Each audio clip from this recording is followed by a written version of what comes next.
Hi there, hope you're having a great day so far. Well, the year 2020, what a year it has actually been for all of us Aussies so far. Let's think about it. We've had drought, we've had fire, significant fire, floods, and now we're smack bang in the middle of the COVID-19 pandemic. It really is something like from a movie, really quite surreal, a really crappy movie if you're asking me. No doubt all of the challenging things that we've had to deal with this year and are still dealing with have had some effect on our children's conscious and subconscious minds, and really depending what level of exposure that they've actually had to all of these traumatic events that have been happening, possibly their mental health and their anxiety levels as well may have been affected. Now, as we are aware, on any given day, children's anxiety can come out in all sorts of different ways, through tears and meltdowns, all of that stuff. And we know that when that does come out, it's obviously for no obvious reason. But with what we're living through at the moment, we need to be mindful of their resilience and the impact all of these traumatic events is actually having on their emotions. Now, lucky for us today, we are joined by our very special guest, Sarah Cumming. Now, she's a co-founder and CEO of Teach TED, and she's going to talk through a whole range of fun activities to help children manage their emotions and reduce their anxiety. And these are things I'm sure that parents all around Australia want to be able to know and need help with. Now, as an introduction, Teach TED is a health tech startup and focused on changing the way that kids interact with medical treatment and all other challenging experiences. Now, Teach TED is focused on reducing anxiety for children going to hospital or undergoing medical treatment, or someone in their family who's going through medical treatment. Now, thank you so much for joining us today, Sarah. How are you? Great. Thanks so much for having me. And can I introduce Ted? Hey Ted, how you doing? I've never He's having a great day. Two people. Thanks for joining us, Ted. Now, Sarah, through your health tech startup, you've actually put together a whole range of fantastic support resources to help families during this time. Now, we'll speak about the article that we've published in just a few minutes, and that is jam-packed with links and videos and all kinds of wonderful resources. But as an introduction, can you just talk us through some of these resources that you've put together that families can access? Sure thing. So a bit of background, my co-founder Sarah and I started Teach TED when our kids were younger, and they and their siblings were going through medical treatment. And at the time, we were doing what all parents do. We were getting our kids to read books and play games around going to school and doing toilet training and things. And we just couldn't find anything that would tell us about what was going to happen in that hospital experience. And I was doing volunteering with Playgroup New South Wales at the time and got put in touch with the child life therapist in the Children's Hospital. And they do this amazing job of helping kids who are going through obviously really serious treatment, play games with them so that they learn what to do. But a lot of the tools that they use are really quite straightforward. It's just that no one knew about them. And so we decided that we wanted to actually work with them to get all of that information out to families. So our first book is called Ted Goes to Hospital, and this is Ted. And it uses the tools and techniques that they shared with us, and they worked with us on some parent notes as well. So the parents feel geared up for it before they read the book to have really good discussions with their children and know the sorts of questions that they're going to ask. So it's about storytelling, but it's also about then turning that into the real world of playing with the toys and, playing doctors and nurses and things like that, which is where TED comes in. So TED is handmade by a lovely lady in Victoria. And we use TED as a therapy tool for children to talk to. They feel a lot more comfortable often talking through a child. And also TED's part of our research program. So we're for purpose for profit, which means when we sell things on our shop and we sell toys like TED, then we use that money to give free resources to Royal Flying Doctors, Ronald McDonald House and Starlight, and also run research in this area. So we're parents too, and we just want to get as much information out to parents as we possibly can.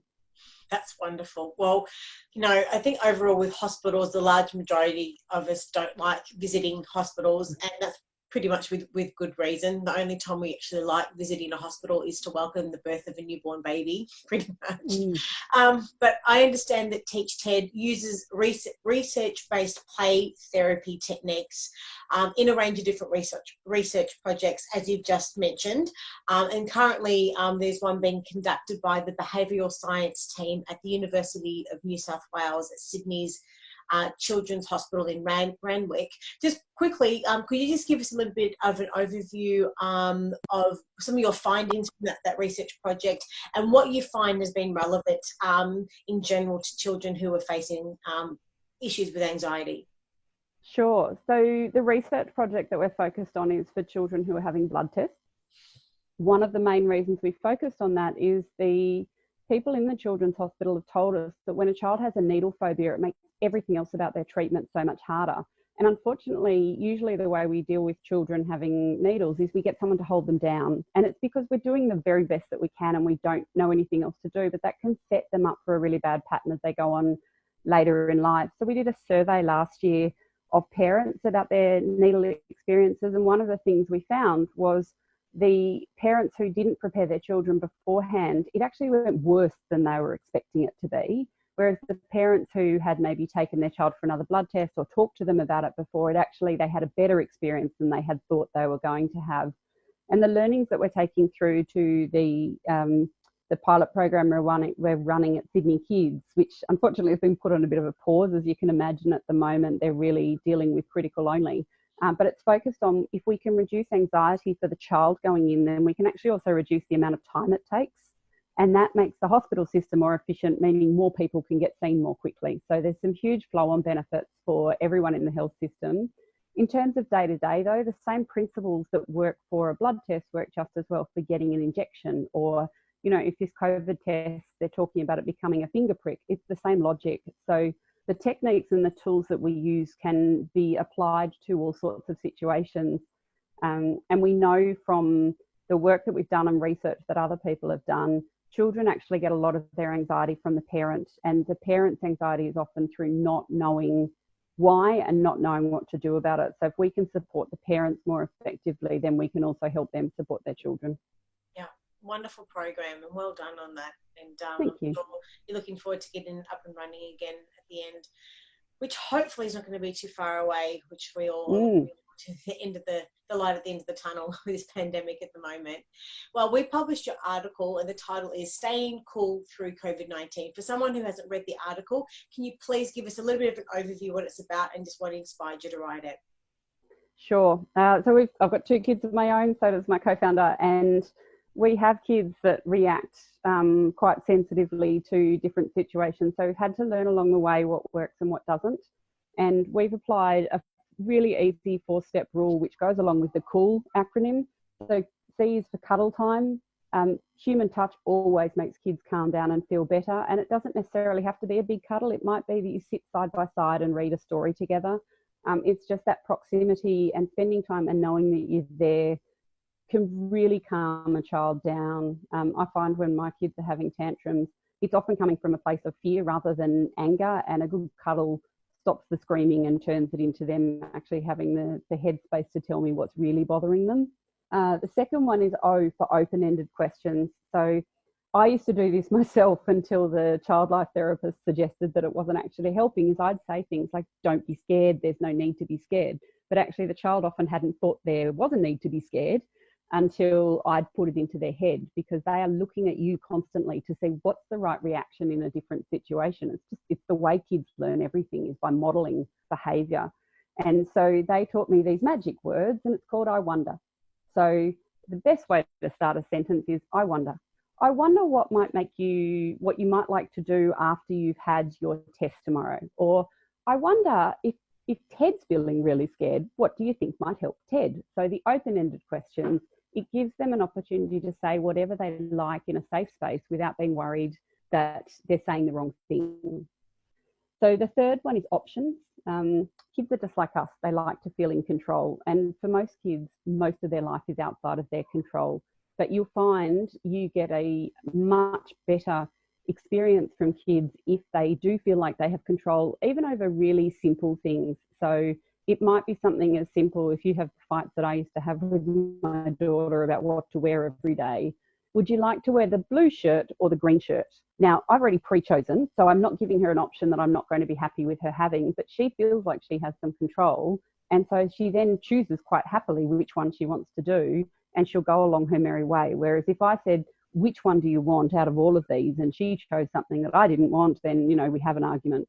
So anywhere you can give them control is always going to help. So for example, if you're at a doctor, would you like to sit on the seat by yourself, or would you like to sit on my lap?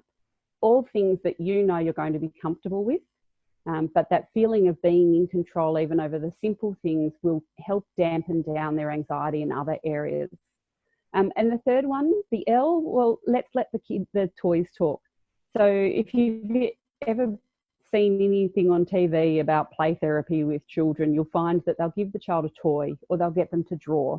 Well, the same thing works equally well for a child at home. And what you'll find is they will say things through a toy that they won't necessarily be comfortable saying in your face. Again, for that basis that they're worried that you may not agree with or approve of what it is that you've said. So one of the reasons we have a real live TED there, and it works just as well with all your toys at home, is to actually talk through TED. And that's really the power of the book as well. They take TED through the hospital experience, or in the digital version through a blood test.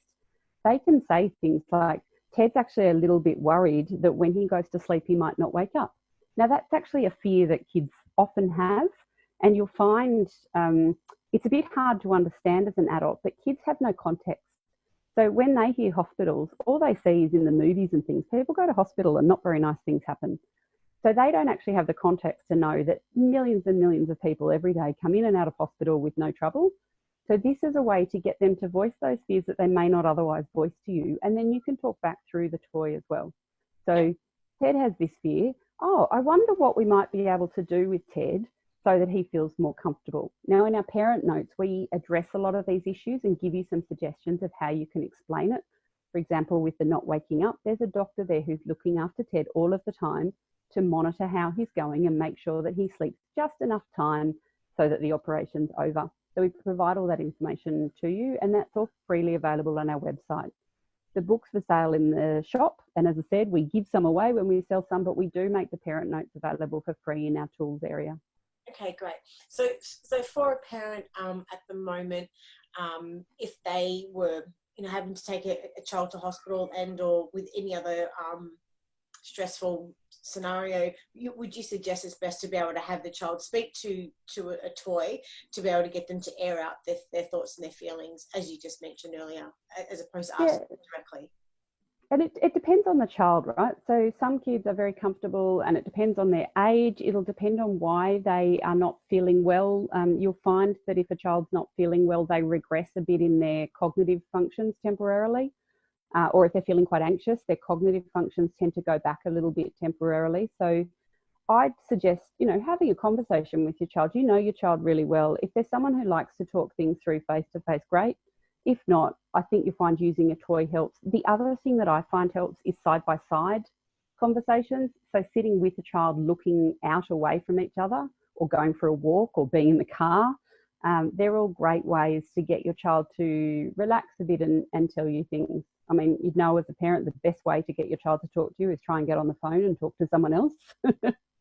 But yeah, I find the toys really do help. Just give them that freedom to speak. They don't yet have the cognitive ability to understand that we know it's them talking. So they really genuinely think that they've completely disconnected from it. Yep.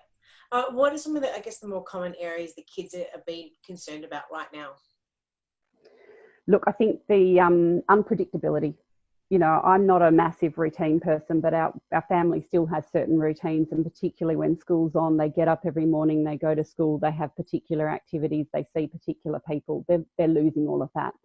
And children, when things are unpredictable, they get very anxious because they just don't know what's going to happen. And as I mentioned before, they don't have a lot of control over things. So that unpredictability is really hard. And any way you can put your own routines into things, and it doesn't mean doing the same thing every day, but it just means, we're looking now at drawing up a chart for Monday through Sunday and having particular activities in at particular times, just to give them some, points throughout their day that are predictable, even if the rest of the day is quite unpredictable. Obviously, all the talk about death rates on TV, you would have heard it many times. Try and avoid having those sorts of things playing, but actually have the conversation with kids. One of the things they learnt through the bushfires was kids work much better if they have a plan. So previously there'd been thought that it might scare the children to talk about what might happen if there's a fire, but actually they found it worked really well. So you can do the same thing with the lockdown. Let's sit down and agree as a family how we're going to get through this if we do end up in a lockdown situation where we can't leave the house. Let's book in some times to talk online to your friends and, you know, give them that certainty that someone is looking after them and they know what they're doing. Yes. They're the sorts of things that will really help kids. And the other thing is they're just cooped up. You know, try and get them outside if you can. Have a dance party in your kitchen. Anything you can do to get them moving. We know that when kids are moving, their anxiety levels drop. Yep. Okay, great. And look, how can parents really tell if their child is feeling anxious about everything that's happening? And if that's the case, what can they do to help? Yeah, it's so hard because every child will show it differently. The thing that I always suggest looking out for is any unusual fears or phobias that have just recently popped up. So they might suddenly have a fear of the postman, or not want to go to sleep in the dark, or just worried about you leaving the house and asking a lot about what time you'll be back and what's going to happen next. Any of those sorts of things are signs that your child's starting to feel anxious about something, and it might be what they're talking about, but a lot of the time it's actually a bit more deep-seated, and it's too much of a vague concept for them to be able to articulate, so they pin it onto something that's tangible. So in those situations, you know, I think talking about things like I was mentioning before, of sitting down and making a plan for, I wonder what we could do so that we'll know what's going to happen next week. Maybe we could draw some pictures of what activities we're going to do each day. Go into all of those steps, talk through the toys if you think that will help. I find my kids are actually older now, they're 9 and 11, but I find they will still tell me things through the toys. So, you know, it's worth a try at any age. And let them play through it. You know, don't worry if they start to play some imaginary games that might seem a bit dark to you. They're really just trying to process things in their own head. Yeah. Obviously, if you are really concerned, they are doing telehealth now with a lot of the psychologists. So I highly recommend that you reach out to the Kids Helpline and a whole range of resources that are available if you still feel like you need extra help. All right, cool. And talking about learning, or like learning through play, what does this actually mean in practice? Yeah, so you've seen kids do it from a very young age, right? They'll put on your shoes, they'll sit there trying to type on the laptop when they watch you do it. Kids learn everything by mimicry and by testing out how different dynamics work in relationships and what happens if I do this, that happens. What we know with younger children is they learn everything best through play. I actually think it works with adults as well. You know, they say if someone tells you something, you hear about 10% of it. If they tell you and show you, you hear like 40%. If they actually get you to do it yourself, they learn about 70%. And then if they force you to teach someone else about it, you've got it down pat. And it's the same process with kids. But also with kids, they don't know what they are and aren't allowed to do. And playing is a really nice way to test that out. Having a semblance of control. So, for example, one of the activities we do in the digital tool where they're giving Ted a blood test is they actually give him the blood test. And we've got some activities that we're working on at the moment around how to do that with your toy. And there's some simple things you can do, like use a ribbon for the tourniquet and use a syringe from your ibuprofen as the needle. You'll be amazed at how much more comfortable they'll get by playing through something. So if you've got a difficult situation coming up, if you know, for example, that your child's going to be in the house for a long time, get a cardboard box and set up a little room that's their bedroom and set it up with their toys and say, right, well, what do you think Ted might do all day in here? What are some of the activities that we might like to do? There's a lot of research that shows learning through play, particularly in a medical basis, it desensitizes children to whatever it is that's fearful for them, but it also gives them a framework to be able to talk really openly because, as I said before, they're talking in third party, not about themselves. Okay, great. Well, look, there's a lot of information, I guess, for parents to be able to take in, and it's all just as important as one another. So how would you paraphrase, I guess, and summarize everything that we've spoken about today? What are the key points you think that parents really need to sort of take away from this chat today? Yeah, I think it's really that cool acronym. You know, make sure you spend lots of time cuddling your kids or reading stories with them or just being near them. Focus on giving open ended questions, give them lots of options that they can have control over on a day-to-day basis, and get the toys involved. You know, let them play through the toys, sit down and play with them with the toys, and you'll be amazed at the conversations that will come out. And you know, jump onto the website and read those parent notes, because you'll find it really sets you up and makes you feel much more comfortable having some of those more challenging conversations. Well, look, thank you so much for your time today, and well done on everything Thank you. together with the business. Ted's been very well behaved, I have to say that. He is very well behaved. He's super cuddly at the moment. Yeah. Feeling a bit lonely. We've had him in the front window for the bear hunt. Yeah. So he's excited to be out. If parents have got any questions for you and they would like to get in touch with you or someone in the business, where's the best place to find you? Yeah, so our website, teachted.com.au. We're also on Facebook and Instagram under the handle TeachTed. And, you know, we'd love to hear from people. If anyone's interested in getting an early view of the parent notes for the blood test, please feel free to get in touch, and we're happy to send those out as well. We just haven't put them up on the website yet because they're still going through the testing phase. All right, thanks, Sarah. And we really look forward to having another chat with you, hopefully in the not too distant future. Take care. Absolutely. Thanks so much for having us. Bye. Bye.